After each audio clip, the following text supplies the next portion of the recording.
If you guys enjoy what I do, be sure to hit that like button and subscribe. It really helps the channel and it's free and easy to do. Welcome to my channel where we cover the lore of Final Fantasy XIV. We cover the stories both big and small, the epic and the cute, the silly and the tragic. I hope you all enjoy the ride, and welcome to the Chronicler of Lore.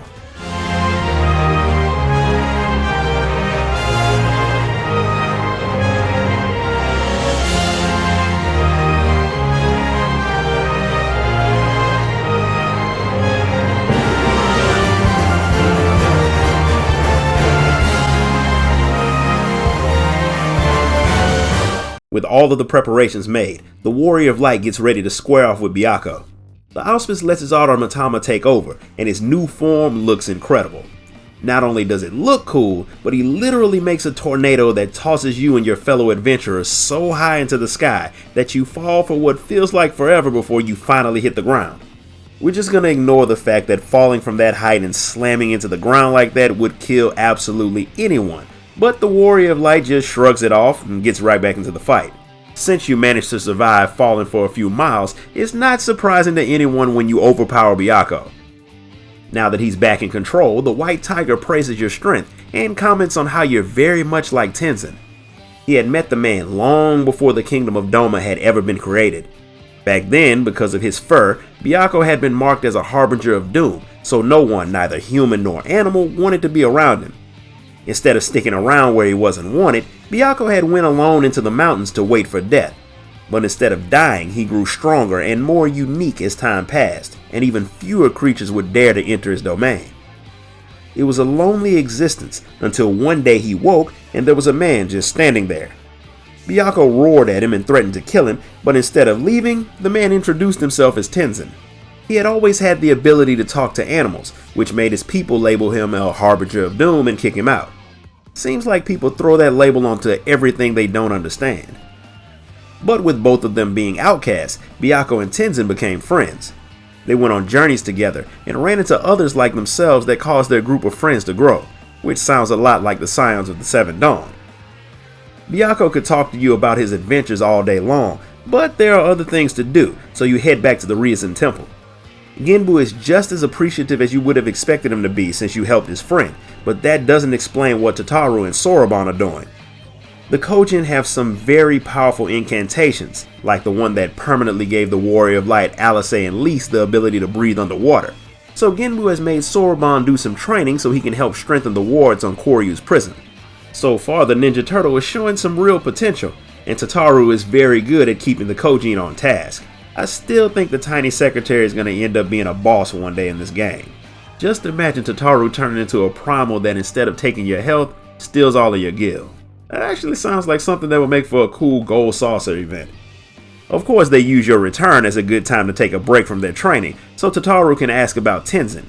She wants to know more about who he was since Genbu already said that most of the stories about the man were totally wrong. For starters, like you, Tenzin had the Echo. Because of the strange abilities he had, the people didn't really trust him, but that never stopped him from helping people, which is how he ended up dead. When Tenzin and the Four Lords had fought Koryu, the Auspices had barely come into their powers, so they couldn't help nearly as much as they wanted to in the fight. So Tenzin was forced to use the last of his strength to seal Koryu away, before giving Genbu and the others a crystal that Byakko thinks may have been responsible for their powers growing the way that they did. The Four Lords built the Ryuzen Temple as a means of strengthening Koryu's prison and protecting the Ruby Sea like Tenzin would have wanted. They plan on continuing to protect the Ruby Sea for their friend, but they need you to help tame the Aramatama of the other lords. Once you've gotten some rest, of course. Tataru has some things she needs to check on in Kugane anyway, so she heads off. Soroban tries to sneak away, but Genbu is not letting him leave until his training is complete. So the Kojin wants you to stop by Tamamizu just to let everyone know why he won't be back for a while.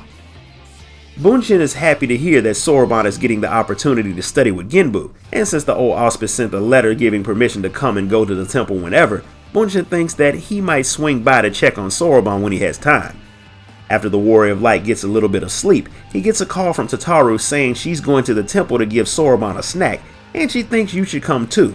so of course you go because no one should ignore a request from Tataru. When the two of you arrive, Soroban is still being put through Genbu's training, but he hasn't progressed as much as Genbu had hoped, so he thinks more drastic measures are needed. While Soroban has potential, he's still not a god, which means he may not be ready when the time comes to deal with Koryu. Not to mention the fact that both Seiryu and Suzaku will need their automatama tamed just like Byakko. So Genbu has a plan for jump-starting Soroban's powers. There's a box called the Tamatebako that contains the power of time. Once Soroban opens the box, the magic in it will age him 1,000 years and let him become an auspice until the magic wears off. There were similar boxes in the Shisui of the Violet Tides, but they only changed your appearance. The Tamatebako actually ages you since the box was made by an auspice.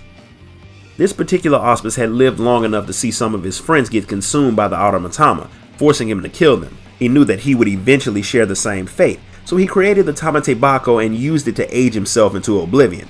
That way he could die with his own mind. Once the others learned that the box could kill an auspice, they locked it away in the Swallow's compass until they needed it. But the place has been left untended by anyone other than its guardians, so only a strong warrior has a chance of making it through and retrieving the box. That of course means you. And while you're gone, Genbu plans on pushing Soroban even harder. The auspice you fought in Hell's Lid shows you to the compass and takes the wards down so you'll be able to enter the place. But he does warn you not to open the box once you get it. Before you charge in, he does tell you that the person guarding the box is pretty strong, but since you beat Byakko, you should be okay. The place is protected by everything from magical wards to giant living statues that seem to be a defense that every single fortress in Doma enjoyed using. Elementals of all kinds try to kill you, but none of that compares to the final guardian of the magic box. A monkey auspice flies in on Goku's magic cloud and proceeds to try to beat you to death with the magical shape-changing staff. Kitan Dashang is a formidable fighter just like the other auspices, but after you overcome his strongest techniques, he lets you take the box.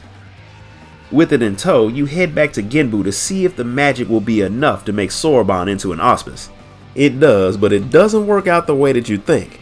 And after Tataru gets a face full of the magic dust and turns into an old prune for all of 30 seconds, you have to face off against a very out of control auspice Soroban, who seems very eager to kill you all. And that's where we're going to stop for today. If you enjoyed this video, hit the like button, subscribe, ding that notification bell, share the video, join the Discord, and if you really want to show your support, sign up to become a member of the channel. Until next time guys, later.